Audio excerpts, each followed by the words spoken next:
بسم اللہ الرحمن الرحیم۔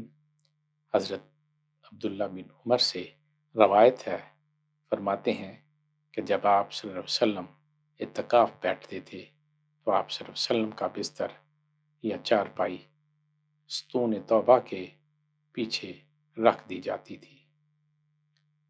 ابن ماجہ نے اسے نقل کیا ہے 1774 میں۔ حضرت ابو ہریرہ رضی اللہ عنہ سے روایت ہے، فرماتے ہیں کہ نبی کریم صلی اللہ علیہ وسلم ہر سال رمضان المبارک کے 10 ایام اعتکاف بیٹھتے تھے۔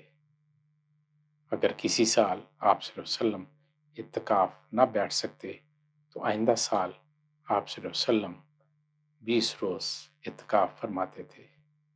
امام احمد نے ابو لیلہ اور امام طبرانی نے ابو دوسی سے روایت کیا ہے کہ آپ صلی اللہ علیہ وسلم نے کھجور کے پتوں سے بنے ہوئے قباء میں اعتکاف فرمایا۔ اس کا دروازہ چٹائی کا تھا۔ طبرانی الاوسط 380۔ حضرت ابن شہاب رضی اللہ عنہ سے روایت ہے، فرماتے ہیں کہ آپ صلی اللہ علیہ وسلم مسجد میں اعتکاف بیٹھے ہوئے تھے۔ آپ صلی اللہ علیہ وسلم ضروری حاجت کے لیے حجرات مقدسہ میں تشریف لے جاتے تھے۔ ابن ماجہ 1776۔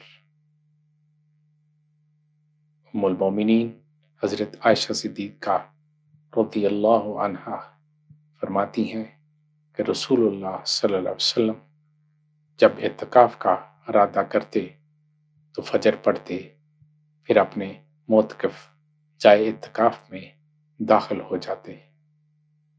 ترمذی 791۔